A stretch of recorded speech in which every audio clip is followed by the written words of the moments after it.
Good afternoon, જય શ્રી કૃષ્ણ, જય માતાજી, હર હર મહાદેવ. કેમ છો બધા? સ્વાગત છે તમારું મારી ચેનલમાં અને આજના મસ્ત વ્લોગમાં. તો હું આવી ગઈ જલાલપુર, એક કામ હતું તો પછી મેં જલાલપુર જઈ આવું ને પછી કેવલ સુરતથી આવશે એટલે કેવલને લઈને પાછું ધક્કો ખાવો, બધું લઈને જ પછી ઘરે જઈશ. શું કે મમ્મીજી? જય શ્રી કૃષ્ણ. જય શ્રી કૃષ્ણ. કેમ ન સંભળાતું? સંભળાય છે ને તો કેમ બોલતા નથી? મેં સાઈન ભરેલું હતું. એટલે અહીંયા બાજુમાં બેઠી હતી, કહું છું જય શ્રી કૃષ્ણ તો સામું જોવે. આવ્યા હો, અમારે શહેનશાહ આવ્યા, અમારે શહેનશાહ આવ્યા.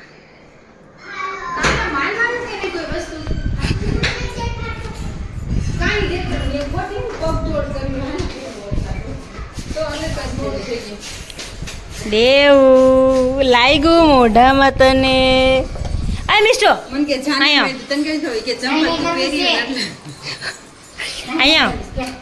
નહીં કરવી છે. રાયડું જ નાખતી હોય, રાયડું જ નાખતી હોય. બોલ આમ કરતો દેવ. શું થયું? આમ બતાવ પેલા મને. અહીંયા શું થયું તને? શું થયું? ક્યાં પડ્યો? હે? બાએ તો એમ કીધું કે દેવ ગાર્ડનમાં ગયો તો અહીંયા પડ્યો. હે? તને કહું છું. હે? સેવ ખમણી કોણ લઈ આવ્યું? મારો 11 છે આજે, ને તો હું ખાઈ જાય. કેમ ન થારી? હે? મસ્તની સ્મેલ તો આવે છે. ખરાબ નો ફાઇન છે ને? હે દેવ? ફાઇન છે ને? તો ખાવા માંડ. ચાડા થઈ જાય નહીં કાના. કાંઈ ન થાય. આવું ન બીવાય કે કાંઈ ન થાય. મમ્મા તો કીએ ખાલી એમને તું ન ખા ને એટલે કીએ. લો વાગી ગયા છે 7:15 અને આજે 11 છે. રસોઈ તો બનાવવાની નથી કેમ કે મારે 11 છે, કેવલને 11 છે. અમે બે રહ્યા છીએ અને મમ્મી ને પપ્પા ને ઓમ આજે જાય છે બહાર જમવા. એ લોકો જમવા જાય છે કે પપ્પા કે ચાલી કે આટો મારી આવીએ અને કે જઈ આવે. મામાને ઘરે જવાનું હતું તો કે મામાને ઘરે પછી રિટર્નમાં બેસી આવશું. પહેલાં અત્યારે કે બહાર આટો મરાઈ આવું, જમી આવું એમ. અને અમારે છે ને આ નેટ લેવાની હતી, આ મચ્છરદાનીની પેલી આ બારીમાં લગાવવાની નેટ આવે ને એ. કેમ કે છે ને ગરમી એટલી થાય અને મચ્છર બહુ આવે રાતે. આ બધું ખોલીએ ને તો પહેલાં તો ખોલી નાખતા હતા પણ પછી અત્યારે મચ્છર આવવા માંડ્યા એટલે પછી નથી ખોલતા. એટલે કેવલ ગયા છે બહાર કે હું રિટર્ન આવીશ ને ત્યારે લેતો આવીશ કે. એટલે હમણાં જસ્ટ એનો ફોન આવ્યો કે હું લઈ આવું એમ. એટલે એ ચાસે લેવા. હવે ઓમભાઈ ના પાડે છે હવે બહાર જવાની, જમવા જવાની. હવે જોઈએ કે શું કરે છે. એ અત્યારે બેઠો છે અંદરના રૂમમાં, મમ્મી વાંચવા બેઠો, લગભગ હોમવર્ક કરવા બેઠો છે. મમ્મા કરે છે દીવાબત્તી ને પપ્પા ગયા છે બહાર. એટલે બધા આવે આટલા આજ તો સવારના બધા ઘરે જ હતા પણ હવે આજે તો ખબર નહીં કેમ જ વિડીયો બનાવવાનો ટાઈમ જ ન મળ્યો. કેમ કે હું આજે બપોરે ગઈ હતી જલાલપુર, એક કામ હતું એટલે ત્યાં ગઈ હતી. પછી ત્યાંથી રિટર્ન આવીને તો આવીને 3 વાગી ગયા હતા. કેવલને ઘરે, કેવલને ટ્રેન હતી તો એ ઘરે લઈને આવી તો 3 વાગી ગયા હતા. 3 વાગે પછી તાપ એટલો તો બહારથી ઘરે આવ્યા ને પછી થોડોક નાસ્તો કર્યો એટલે ફ્રૂટ ખાધા ને પછી સૂઈ ગયા હતા. તે બધા 5:30, હું 5 વાગે ઉઠી. કેવલ ને પપ્પા ને એ લોકો બધા 6 વાગે ઉઠ્યા. મમ્માને તો ઊંઘ આવે ને મમ્મા વાર ગલે બેઠા હતા, હું ઉઠીને ત્યારે બોલ પણ. જો આજે 11 છે તો મેડમ જો ચેવડાનું પડીકું લઈને બેસી ગયા. તમારા માટે લઈ આવી સાહેબ. નામ તો અમારા જ હોય. કે હું આજે હું લઈને બેઠી હતી તો મને કહે કે મારે ખાવું છે કે લઈ આવો. પોતે ડાયટિંગ ઉપર છે. તમને કીધું લાવ ખાવ ના થોડા 11 છે ને ખોટું મારે પાપ કરો એટલે એમાં અરે એવું કાંઈ ન હોય. તો કેવું હોય? અને હે ને એક તો મારે અત્યારે જવું હતું બહાર, હમણાં વોલીબોલ રમવા જવું છે. એટલે ક્યારની મંડાણી હતી કે નથી જવું આટો મારવા જવું લે. એટલે આટો મારવા નથી જવું, ઘરે જ બેસીએ પણ રમવા નથી જવું. પછી શું કહે ખબર? રમવા જવા ના પડી ને પછી એ તો પતી જાય, હાલો કાંઈ વાંધો નહીં. આપણે રોગ એ હોય કોઈ પણ કારણસર કદાચ ન જાય ને તો પછી એમ કહે કે એક્સરસાઇઝ તો કરો એમ. તો હું એમ કહું કે આપણે રમવા જાવ કે એક્સરસાઇઝ કરો, બેમાંથી એક વસ્તુ થાય. અને એક્સરસાઇઝ કરવી હોય ને તો રમવાય જવા દેવું પડે. એ તો જો કે જવા દેવું પડે એટલે ના તો ન પાડે. તો ઈ જ કહું ના ક્યાં પડી? મેં ઈ જ તો કહું છું પણ ઈ જ તો કહું છું પણ મેં કેમ ના પડી? આજે મમ્મી પપ્પા લોકો બેસવા ગયા છે હા અને ઓમ રમવા ગયો છે તો હું એકલી ઘરે. પછી હું એકલી હોય તો મને કંટાળો ના આવે, પછી ફોન કેટલી કરજો એટલે મેં કીધું કે કેવું નથી જવું એટલે. અને મને કેવું લઈને તો હે ને મને આમ મજા આવે થોડીક આમ હરી કરવાની. મસ્તી કરતા હોય તો આમ ટાઈમ કેવો હોય ત્યારે ખબર ન પડે. આજે શું થયું તું કંટાળો એમ.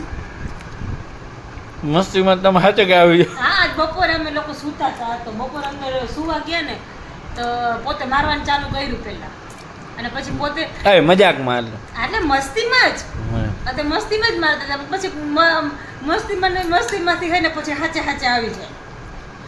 ચીટકો કેવો ભર્યો તો મને હે ને કમરમાં એવો ચીટીઓ ભર્યો ને એક તો ઓલો કમરની ચરબી હોય તો ચીટીઓ એવો ભર્યો ને તો બધું કામ 4 એકર ચરબી જ છે તમારી, ગમે તે ચીટકો ભરીએ તો લાગે એમ છે.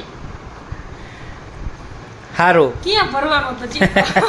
બધી બાજુ ચરબી છે એટલે લાગે પણ આમ મારા જેવા જાડા માણસ હોય ને એને ચીટીઓ બહુ લાગે એ બે ઢીકા મારે ને તો એ ખમાઈ જાય. છીએ કે થોડીક આમ મેન્ટેન કરાય બોડી કે અમે જો મારે ચાલવા જવું હોય તો હું એકલી જાઉં તો મને બહુ કંટાળો આવે છે. તમે આવો ને તો હું જાઉં. ના ના ના એટલે તમારે આવું ન હોય. સવારે ઉઠાય નહીં તમારાથી. ઉઠાઈને ક્યાંથી સવારમાં ઉઠીને તો સીધું ભાગવાનું ન હોય. તો પણ મોડું થાય જો એ એક ઇમ્પોર્ટન્ટ વસ્તુ. કેવલ ગમે તેટલા વાગે ઉઠ્યા હોય બરાબર જ્યારે જોબ જવાનો ટાઈમ થાય ને એનો અને હું એમ કહું ને કેવલ નાસ્તો કરવાનો છે એટલે 1 સેકન્ડ ન ઉભર એ મારે મોડું થાય આપણે કામ કરતા તો આપણે ઘાંગા ભાંગા કરી નાખીએ એવું કરીએ. એ મારે મોડું થાય જલ્દી આ અને એમાંથી અમારે બેન બાજવાનું થઈ જાય. રોજ ઓફિસ થાય રોજ અમારે બેન બાજવાનું થાય, ઓફિસ જવા ટાઈમે બાજવાનું થાય. એને મોડું જ થતું હોય રોજ. એવું નહીં કે એક વસ્તુમાં, બધી વસ્તુમાં કેવલને મોડું જ થતું હોય. ભેગું જ ન થાય ખબર નહીં કે એ હું કરે ને જ ન ખબર પડે. બોલ નાવામાં એટલી વાર લગાડે પછી બીજે નાસ્તો એવું કરતા તો વાર ન લાગે પણ નાસ્તો કરે જ નહીં. હવે મોડું થઈ જાય ને પછી નાસ્તો ક્યાંથી કરે? નાસ્તો ન કરે પછી એમ છે કે મોડું થઈ જાય. કોને ખબર? અમે તો સવાર ઉઠીને 6 વાગે ઉઠાય તો ભલે 7 વાગે ઉઠાય ભલે 15 મિનિટમાં હું રેડી થઈ ગયો હોય નાહી ધોઈને. એવું જોઈએ બધા હરખા ન હોય ને એ જ કહીએ છીએ કે થોડું જલ્દી કરે, ઉતાવળ કરે. બાબુ એવું જ કરે. એ વેલો તૈયાર થઈ ગયો ને એ કાચ સામેથી આમ ઓરડામાંથી નવરાનો થાય. એ હલે જ નહીં આથી કેવું. એ મેં જોયું હે 2-3 વાર તો માથું ઓરે સવારમાં ઉઠીને. અરે 2-3 વાર એટલે કેટલી વાર ખબર? એને 7 વાગે ઉઠાડીએ પછી નાવા જાય એ 7:15 નાઈને 7:15 થી 12 માથું ઓળતો હોય કે ઉપર બેઝિંગ પાસે 7:30 વાગ્યા સુધી માથું ઓરે. ખબર નહીં કેવું માથું ઓરે. મેં કીધું બાબા તું શું કરે? પાણીને તેલ નાખતો તો કે દીદી વાળ ઉભા થઈ જાય. અને પાણીને તેલ નાખી દે તો બેસી જતું. રોજ ઓલું કર ને તો બેસી જાય વાળ. ના એ કે મને એ ન ગમે કે વાળ ઓલા થઈ જાય. 15 મિનિટ એ બહુ માથું ઓરતો હોય પછી પાછો નાસ્તો કરો બેસે. 7:45 રોજ 7:45 નાસ્તો કરવા બેસે. 15 મિનિટ 10-15 મિનિટ બેસે પછી કપડાં પહેરે લબડતો પછી માથું ઓરે પછી 7:45 નાસ્તો કરાવે. નાસ્તો કરી પાછો માથું ઓરવા જાય પછી સ્કૂલે જાય. ત્યાં સુધી સ્કૂલે ન જાય. કાંઈ વાંધો નહીં. સારું હાલો હું તો જાઉં રમવા.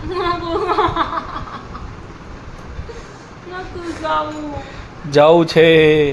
સારું હાલો તો હું રમી આવું પછી મહિલા આવું ન કરે કેવું. વાગી ગયા 10:30 અને જો અમારો રાઉન્ડ ચાલુ થઈ ગયો. તરબૂચ મમ્મી ને પપ્પા આવ્યા ને તો લઈ આવ્યા. છેક જલાલપુર ગયા હતા તરબૂચ લેવા. કેટલા કિલોનું તરબૂચ લઈ આવ્યા પપ્પા? 8 કિલોનું તરબૂચ લઈ આવ્યા. કેવડું મોટું છે.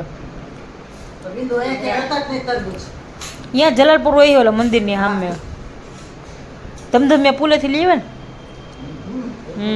ને. અહીંયા હોય જ છે.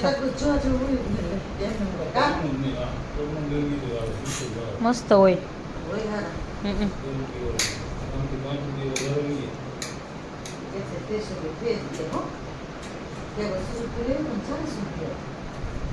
હા 30 હતા. 30. સાહેબ ગયા છે રમવા. એ હવે ક્યારે આવે ખબર નહીં. 11:30 કીધું તું હજુ 10:30 થયા છે, એ આવશે એના રીતે. મારે થોડું ઘણું કામ છે, કામ પતાવીને આપણે સૂઈ જઈએ. એ આવીને પછી એના રીતે સૂઈ જશે. સારું, ચાલો તો આજના બ્લોગમાં આટલું જ હતું. મળીએ પાછા કાલના બ્લોગમાં. ત્યાં સુધી તમે અમારી ચેનલને લાઈક કરો, નવા હોય તો ચેનલને સબસ્ક્રાઈબ કરો, બેલ આઇકન દબાવવાનું ભૂલતા નહીં. ગુડ નાઇટ, જય શ્રી કૃષ્ણ, જય માતાજી, હર હર મહાદેવ.